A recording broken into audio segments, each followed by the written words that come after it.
이제 북한 선교학 이제 마지막 시간입니다.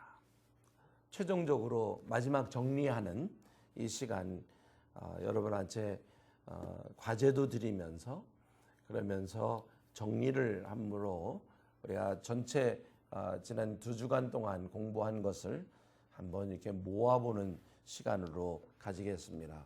먼저 기도하겠습니다.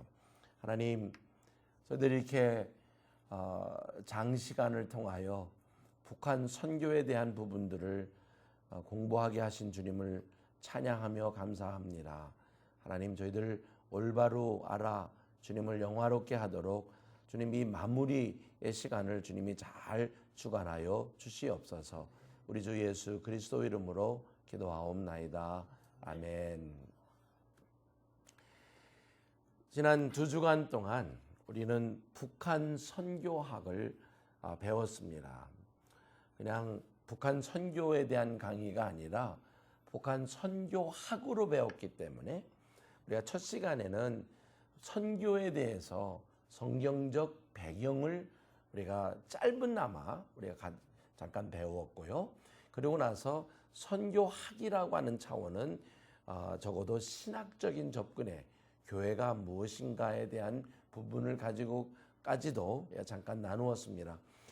조금 더 선교학적인 차원에서는 적어도 문화 인류학이라고 하는 cultural anthropology적인 접근과 그리고 선교적 성경으로 써져 있는 성경에 대한 것을 신학화 작업 속에서 우리가 어떻게 받아줘야 되느냐라고 하는 부분들을 잠깐 나누었습니다. 그러고 나서 우리가 북한을 놓고 얘기할 때에 선교를 가면서 우리가 꼭 그래도 알아야 되는 것이 뭐냐? 첫째는 말씀입니다. 하나님의 말씀이 어떻게 누구에게 전달이 아니라 어떤 내용이 전달되어야 되냐는 그 성경이 주어져 있고, 그 다음에 또 하나는 우리가 선교 현장에 가서 그들의 역사를 우리가 알아야 됩니다.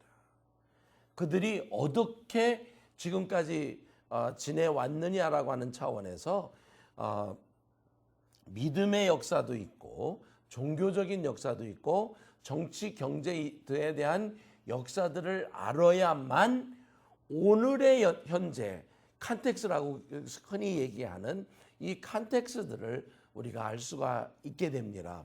오늘 이 컨텍스트를 모르게 되면 선교 현장에 갔을 때에 정말 굉장히 혼란이 있을 수 있습니다.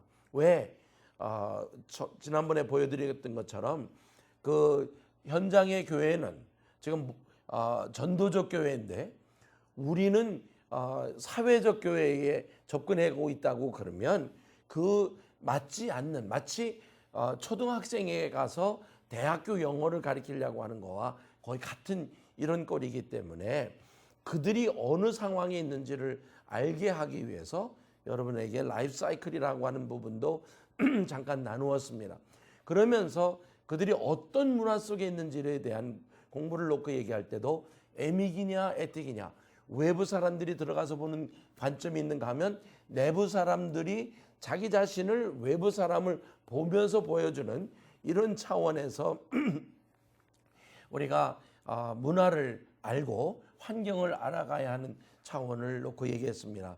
그러면서 여러분에게 전제되었던 것 중에 하나가 우리가 역사라고 하는 부분을 놓고 우리가 기록할 수 있는 사람, 승자, 남은 자들에 의한 기록만이 아니라 진실된 기록이 무엇이냐를 우리가 분별할 줄 알아야 한다는 차원에서, 왜냐하면 그렇지 않으면 순국이 순교가 되고 직이 순교가 되는 정의가 있는 나라가 되어서 그 나라의 역사를 우리가 잘못 오해하게 되는 것이라고 하면 바람직하지 않기 때문에 그 역사를 바라보는 눈을 제대로 가지기 위하여 여러분한테 부탁드렸던 것이 무엇이냐, 그 역사를 좀 더 깊은 곳까지 볼 수 있기를 원하여 그 초대 우리 조선교회에 대한 역사를 보았고 선교사들의 그 행하는 일들을 우리가 보면서 그들의 전략, 그런데 그 전략에 대한 부분들을 나누면서 선교사들의 그 행동에 미치는 영적인 영향까지도 우리가 같이 분석을 하게 되옵니다. 우리가 얘기할 때 선교 그러면 그냥 너무나 단순하게 예수 믿게 하는 것이다라고 생각하지만 사실은 그 죄악으로 말미암아 하나님으로부터 멀리 떠나간 인간이 존재하는 그 땅에 머무르는 모든 동물들까지 저주에서부터 회복이 되는, 우리 인간은 저주가 아니라 심판에서 돌림을 받는 역사를 할 때에 이 선교라고 하는 자체는 영적 전쟁인 차원에서 정말 선교사의 행함이 그 지역에 어떤 영향을 미치는가를 우리가 보는 시간들을 가지었습니다. 이제 우리가 결론에 가서 이런 선교의 환경을 알고 나면 그 다음에는 어떻게 선교를 접근할 것이냐라는 차원에서 우리가 선교 전략에 대한 전략을 세우는 방법을 배웠고, 케이스 스터디로 우리가 전략을 하는 것을 우리가 함께 배웠습니다. 그래서 오늘 이 시간에 마지막 결론을 내리면서 몇 가지 제안을 여러분한테 드리기를 원합니다. 첫째로, 우리가 알듯이 북한 지하교회는 1945년도부터 그 고난을 받기 시작을 했다, 이렇게 얘기들 합니다. 그런데 실질적으로는 그 일본이 북한 이 조선 땅에 들어왔을 때라고 하는 그 의견도 우리가 받아들일 수 있고, 또 어떻게 보면 그 처음 카톨릭은 굉장한 고난을 받았지만 개신교는 비록 그렇게 심한 고난을 받지는 않았습니다.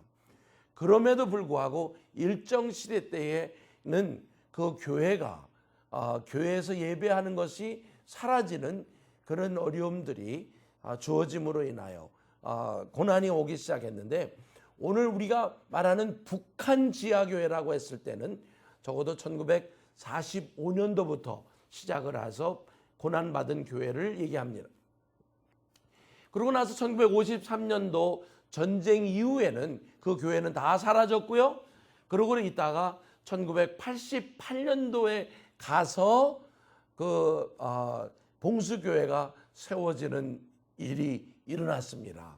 그리고 1990년도에 가서 그 칠골교회가 세워지고, 그러다가 1995년도를 지나면서 지하교회 안에 그들을 통하여 복음을 전하는 것도 있었지만 중국으로 탈북한 자들을 통하여 복음이 다시 북한으로 돌아가, 마치 네스토리안 때도 가톨릭 시대에도 초대 시대에도 개신교의 초대처럼 그 해외로 나온 사람들이, 중국으로 나온 사람들을 통하여 예수를 믿고 다시 돌아가서 그 북한 땅 안에 95년도부터 교회가 왕성하게 시작돼가는 모습을 보고, 이제는 2004년도에 저희 한 선교회의 일이긴 합니다만은 그때부터 지하교회가 자체적으로 개척하는 사건들을 우리가 보게 됩니다. 그 북한 교회에 핍박받는 교회는 저주가 아니라 하나님의 인도하심 속에서 그래도 고난 가운데에 믿음을 지킨 자를 두시는 그 하나님의 승리를 우리로 보게 하셨습니다. 오늘 선교적인 그 관점으로 이런 차원에서 보면서 이렇게 핍박을 받은 교회의 역사가 무엇이냐, 왜 그런 일들이 일어났느냐라고 하는 것을 한 역사적인 차원에서 이렇게도 볼 수 있다고 하는, 지금까지 알려져 있던 그 역사관도 있지만 선교적인 역사관에서는 이렇게도 볼 수 있는 것이 무엇이냐, 선교사들이 연합했을 때는 얼마나 좋은 일이 많았었습니까? 한 교회가 세워지는 것만이 아니라 성경도 하나요, 찬송가도 하나요, 지역도 분별해서 나누고 선교사들끼리의 그 좋은 그 교제 속에 그 연합하여 부흥회도 일어나고, 또 외부로서의 강사들도 초청해서 같이 나누고 네비우스를 예를 드는 겁니다. 또 주일학교 공과까지도 같은 것을 했고 학교도 하나 세우고 신학교도 하나 세우는 정말 연합이 일어나고 있었습니다. 그런데 어느 순간 그 연합을 깨트리는 교단 내 반대가 일어나므로 첫째는 선교회가 분열이 되고 선교사들끼리 장로교 선교사, 감리교 선교사가 나누어지고 장로교단과 감리교단이 분열이 되고 한국 사람과 선교사들이 분열이 되고 한국 장로교회와 감리교회가 분열이 되고 한국 교회 자체가 분열이 됩니다. 신사참배. 또 그러고 나서 1940년도에는 선교사들이 추방을 당하더니 결국에는 어떤 일이 일어나느냐, WCC를 받아들이는 사건 속에서 그 복음주의와의 분열도 일어나더니 마지막에는 국가의 분열까지 일어나는 상황. 선교사가 영적인 권위를 가지고 그 땅에 연합하고 있을 때와 그 영적인 권위를 포기하듯이 분열되고 싸울 때에는 그 영적 권위를 누리고 있던 그 땅까지도 이렇게 분열되는 역사를 우리가 북한 선교를 통해서 보게 됩니다. 이런 차원에 이제 마지막 가운데 우리가 앞으로 몇 가지 더 연구할 것이 있습니다. 그 중에 하나는 과연 핍박 동안 어떻게 신학이 변천이 되느냐. 북한에는요, 사실 선교사들이 있고 또 갈림이 있기 전까지의 가졌던 신앙의 고백들이 이 핍박이 오면서 1953년도 이후부터는 그들은 신앙을 핍박을 견디는 신앙, 정말 종말론적 신앙을 고백하면서 그들은 살아가고 있었어요. 그래서 이 모의부 사람에게 잡히면 그들은 핍박 속에서 배교를 하지 않고 그냥 순교해버리는 그 신앙을 가지는 자들이었어요. 그런데 문제는 우리가 조금 더 연구돼야 될 것이 뭐냐. 북한 사람들이 배교한 사람들을 우리가 어떻게 받아줄 것이고 또 배지를 달고 있으면서 신앙을 지킨 자들을 어떻게 받아줄 것이냐에 대한 이 질문들을 신학적으로 우리가 준비를 해야 된다고 생각합니다. 마지막으로 이 핍박에 어떻게 생존했느냐에 대한 이 숙제들을 우리 한번 해봐야 할 것이라고 생각합니다. 위튼 대학에 계신 톤 교수가 쓴 책에 보면 영광, 하나님께서 주시는 그 면류관, 그 상 때문에 그 상을 받을 것을 기대하면서 핍박을 이겼다고 그래요. 리처드 원블런트 목사님은 그 순교자의 소리를 창설하신 그분은 뭐라고 그러냐면 조그만 나라 한국에 있는 안희숙이란 여자가 일본 사람들 앞에서도 신앙을 꼭 지켰는데 내가 내가 서양인인데 하면서 그 한 여자의 도움 때문에 끝까지 믿음을 지킬 수 있었다. 이렇게 얘기하는 말들이 있습니다. 과연 핍박으로부터 어떻게 생존할 수 있느냐? 성경은 뭐라고 얘기하고 있고 역사적으로 그런 일들이 어떻게 있느냐? 아주 좋은 박사 논문감입니다.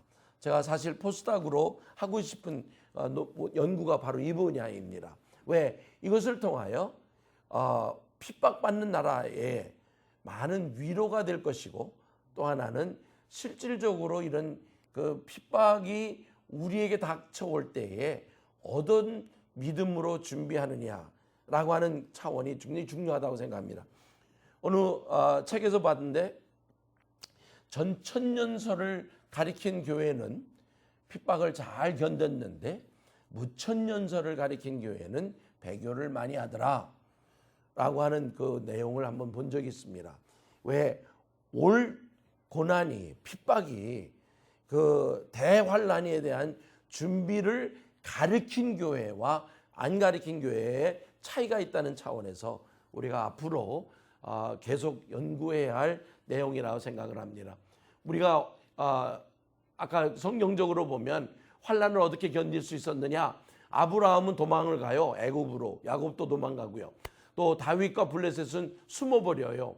또 사람들 가운데 그냥 군중 심리에 의해서 그냥 같이 순교를 당하기도 하고요.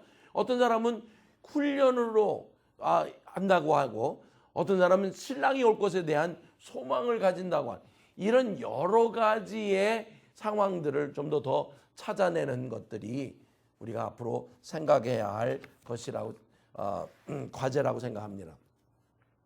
여러분, 이번에 강의를 들으면서 하나님이 여러분에게 어떤 말씀을 해주셨는지 여러분 자신이 한번 물어보는 시간들이 되기를 바랍니다.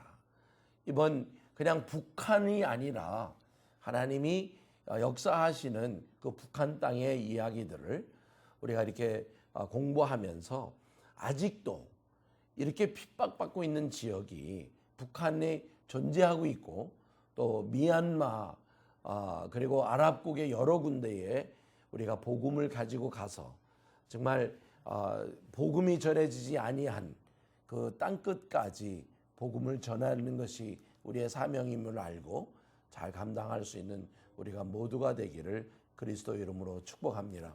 숙제는 이 과제, 이 공부의 마지막에 드려지는 숙제가, 첫째로 여러분이 개인적으로 숙제 선교 전략을 세우는 것이고, 또 하나는 그거를 원하지 아니하시면 아까 얘기한 것처럼 이 핍박을 이길 수 있는, 환난을 견딜 수 있는 방법들을 논문으로 쓰는 방법도 있습니다.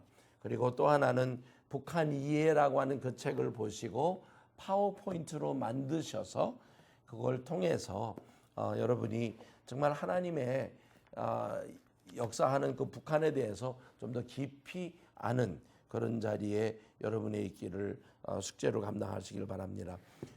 마지막으로 여러분, 이 강의 내용 중에 제가 언어로 실수한 것들을 용서해 주시고, 또 이번 강의 끝나고 나서는 가능하면 이 음성도 요새는 컴퓨터로 내가 누구인지를 음성으로 알 수 있는 그런 것이 된다고 해서 부탁드리기는, 제가 한 강의를 보존하거나 하진 마시고 그냥 이 강의로 끝나시고 하셨으면 좋겠습니다. 그 후에도 여러분 계속 북한 선교나 또 앞으로 아랍 선교에 대한, 중국 선교나 아랍 선교, 이스라엘 선교에 대한 부분들에 대한 질문이 있으면 저한테 이메일을 주시고 또 서로 연락함으로 하나님의 나라를 함께 이루어가는 자리에 있기를 바랍니다. 우리 함께 기도하면서 우리 전체 프로그램을 마치겠습니다. 은혜와 풍성하신 하나님, 참 좋으신 하나님, 이렇게 저희들로 공부할 수 있게 하시고 또 배우게 하시고 깨닫게 하셨사온데, 하나님 저희들로 잘 감당하여 하나님의 그 나라를 이루어드려 하나님을 기쁘게 해드리길 원합니다. 하나님 저희들로 은혜를 입었사오니 이 은혜를 갚는 데 부족함이 없도록 주님께서 이끌어 가시옵소서. 주님을 높이며 찬양하며 오늘도 수고하고 오늘도 현장에서 일하는 주의 종들에게 복에 복을 더하셔서 충만한 가운데에 주님의 나라 세워가는 데 부족함이 없도록 역사하시길 간절히 바라옵고 감사하며 예수 그리스도 이름으로 기도하옵나이다. 아멘. 아멘. 우리 하나님을 찬양합니다. 감사합니다.